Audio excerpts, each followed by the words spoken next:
Doctor Mala ಅಂತ. So ನಾನು Rotary ಸಂಸ್ಥೆಯಲ್ಲಿ ಮತ್ತು ಲಯನ್ಸ್ ಸಂಸ್ಥೆಯಲ್ಲಿ ಅಸಿಸ್ಟೆಂಟ್ ಗವರ್ನರ್ ಆಗಿ ಕೂಡ ಕೆಲಸ ಮಾಡ್ತಾ ಇದ್ದೀನಿ. ವಾಸನ್ ಐ ಕೇರ್ ಅವರು ಪ್ರತಿ ವರ್ಷ ಕೂಡ ಈ ರೀತಿ ಒಂದು ಡಯಾಬಿಟಿಕ್ ಮಧುಮೇಹದ ಡಯಾಬಿಟಿಕ್ ಅವೇರ್ನೆಸ್ನ ಎಲ್ಲ ಬ್ರಾಂಚಲ್ಲೂ, ಇದೊಂದೇ ಬ್ರಾಂಚಲ್ಲ, ಪ್ರತಿಯೊಂದು ಬ್ರಾಂಚಲ್ಲೂ ಕೂಡ ಅರೇಂಜ್ ಮಾಡ್ತಾ ಇದ್ದಾರೆ.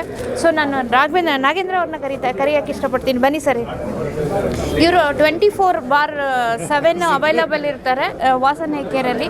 ಎಲ್ಲಿ ಏನಂದರೆ ಪ್ರತಿಯೊಬ್ಬರಿಗೂ ಈ ಅವಕಾಶ ಮತ್ತು ಸಿಗಲಿ ಅಂತ ವಾಸನ್ ಐ ಕೇರ್ ಡಯಾಬಿಟಿಕ್ ಬಗ್ಗೆ ಒಂದು ಜಾಗೃತಿ ಅಂತಂದರೆ, ನಾಳೆ ಅಯ್ಯೋ ಡಯಾಬಿಟಿಕ್ ಬಂದು ತುಂಬ ತೊಂದರೆ ಆದಾಗ ತುಂಬ ತೊಂದರೆ ಆಮೇಲೆ ಚಿಕಿತ್ಸೆ ಪಡೆಯೋದಕ್ಕಿಂತ precaution is better than cure ಅಂತ ಮೊದಲೇ ಗುರುತಿಸಿ ಅದನ್ನು ಪ್ರಥಮದಲ್ಲೇ ಒಂದು ಅವ್ರಿಗೆ ಒಂದು ಪ್ರತಿಯೊಂದು ಅಂದರೆ ಸರ್ಜರಿ ಲೆವೆಲ್ಗೆ ಹೋಗೋಕ್ಕೆ ಮುಂಚೆನೇ ಟ್ಯಾಬ್ಲೆಟ್ಸು ಅದರಿಂದ ಅವೇರ್ನೆಸ್ ಕೊಟ್ಟು ಸಣ್ಣದಾಗೆ ಒಂದು ಇದು ಮಾಡೋ ಅಂಥ ಕಾರ್ಯಕ್ರಮನ ವಾಸನ್ ಐ ಕೇರ್ ಮಾಡ್ತಿದ್ದಾರೆ. ಪ್ರತಿ ವರ್ಷ ಪ್ರತಿ ಬ್ರಾಂಚಲ್ಲೂ ನಾನು ಇದನ್ನು ಇವ್ರ ಜೊತೆ ಕೆಲಸ ಮಾಡಲಿಕ್ಕೆ ಸುಮಾರು ವರ್ಷದಿಂದ ಕೆಲಸ ಮಾಡ್ತಾ ಇದ್ದೀನಿ. ಹಾಗಾಗಿ ನನಗೆ ವಾಸನ್ ಐ ಕೇರ್ ಬಂತು. ಈ ಸದುಪಯೋಗನ ಪ್ರತಿಯೊಬ್ಬರು ನಾಗರಿಕರು, ಹಿರಿಯ ನಾಗರಿಕರು ಉಪಯೋಗಿಸ್ಕೋಬೇಕು ಅಂತ ಹೇಳ್ತಿರ್ತೀನಿ. ಡಾಕ್ಟರ್ ಸೌಜನ್ಯ ಮೇಡಮ್ ಅವರಿದ್ದಾರೆ.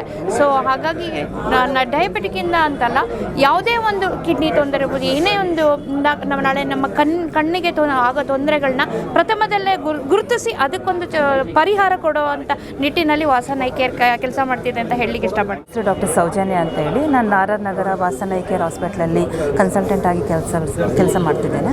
ಸೊ ಇದು ವಿಶ್ವ ಡಯಾಬಿಟಿಸ್ ದಿನಾಚರಣೆ ಅಂಗವಾಗಿ ಈ ಕಾರ್ಯಕ್ರಮದ ಮುಖ್ಯ ಉದ್ದೇಶ ಏನು ಅಂದರೆ, ಡಯಾಬಿಟಿಸಿಂದಾಗಿ ಕಣ್ಣಿನ ನರಭಾಗದಲ್ಲಿ ಆಗುವಂಥ ತೊಂದರೆಗಳನ್ನ ಅದರ ಜಾಗೃತಿ ಮೂಡಿಸುವಂಥ ಕಾರ್ಯಕ್ರಮ ಇದು. ಸೊ ಮುಂಚಿತವಾಗಿ ತಿಳಿಸಿದಾಗೆ ಡಯಾಬಿಟಿಸಿಂದಾಗಿ ನರಭಾಗದಲ್ಲಿ ಆಗೋ ಚೇಂಜಸ್ಸಿಂದ ಮೊದಲ ಕೆಲವು ಹಂತದಲ್ಲಿ ಏನಾದರೂ ಕಂಡು ಬಂತು ಅಂದರೆ ಖಂಡಿತ ನಾವು ಅದನ್ನು ಗುಣಪಡಿಸ್ಬೋದು. ಲೇಸರ್ ಅಥವಾ ಇಂಜೆಕ್ಷನ್ಸ್ ಆ ರೀತಿ ಮೂಲಕ ಗುಣಪಡಿಸ್ಬೋದು. ಅಂದರೆ ದೃಷ್ಟಿ ಅವ್ರದ್ದು ಮುಂಚೆ ಹೇಗಿತ್ತು ಆಗ ನಾವು ತಕ್ಕ ಮಟ್ಟಿಗೆ ಕೊಡ್ಬೋದಾದಂಥ ಚಾನ್ಸಸ್ ಇರುತ್ತೆ. ಅದೇ ಅವ್ರು ಏನಾದರೂ ನೆಗ್ಲೆಕ್ಟ್ ಮಾಡಿ ಅದು ಇನ್ನೂ ಅಡ್ವಾನ್ಸ್ಡ್ ಆಗಿ ಹೋಯಿತು ಅಂದರೆ ಅದು ನಾವು ಶಸ್ತ್ರಚಿಕಿತ್ಸೆ ಮಾಡಲೇಬೇಕಾದ ಅವಶ್ಯಕತೆ ಬರುತ್ತೆ. ಆಗ ದೃಷ್ಟಿ ಅವ್ರಿಗೆ ಮತ್ತೆ ವಾಪಸ್ ಕೊಡೋದು ಅಷ್ಟು ಪ್ರಾಮಿಸಿಂಗ್ ರಿಸಲ್ಟ್ಸ್ ಇರೋದಿಲ್ಲ.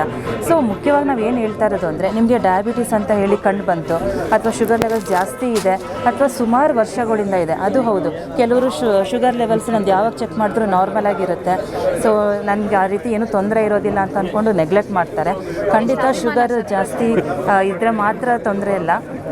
ಸುಮಾರು ವರ್ಷಗಳಿಂದ ಇದ್ದಾಗಲೂ ಸಹ ಅದು ತೊಂದರೆ ಆಗುತ್ತೆ. 5 ವರ್ಷಕ್ಕಿಂತ ಮೇಲ್ಪಟ್ಟಾಗ ಆವಾಗಲೂ ಕೂಡ ಕಣ್ಣಿನ ನರಭಾಗದಲ್ಲಿ ತೊಂದರೆ ಆಗುತ್ತೆ. ಸೊ ಅಟ್ಲೀಸ್ಟ್ ಒಂದು 6 ತಿಂಗಳು ಅಥವಾ ವರ್ಷಕ್ಕೊಂದ್ಸಲ ಆದ್ರೂ ನಿಮ್ಮನ್ನು ನೀವು ಒಂದಿನ ಬಿಡುವು ಮಾಡಿಕೊಂಡು ಐ ಹಾಸ್ಪಿಟಲ್ಸ್ಗೆ ವಿಸಿಟ್ ಮಾಡಿ. ಜಸ್ಟ್ ನಾವು ಡ್ರಾಪ್ಸ್ ಹಾಕಿ ನರಭಾಗ ಪರೀಕ್ಷೆ ಮಾಡಿ, ಅವಶ್ಯಕತೆ ಇದ್ದರೆ ಅದು ಹೆಚ್ಚುವರಿ ಇನ್ವೆಸ್ಟಿಗೇಷನ್ಸ್ ಎಲ್ಲ ಮಾಡಿ ನಿಮ್ಮ ನರಭಾಗದ ಏನು ತೊಂದರೆ ಇದೆ ಅಂತ ತಿಳಿಸಿ ಅದ್ರ ಸೂಕ್ತ ಟ್ರೀಟ್ಮೆಂಟ್ ನೀಡ್ತೇವೆ.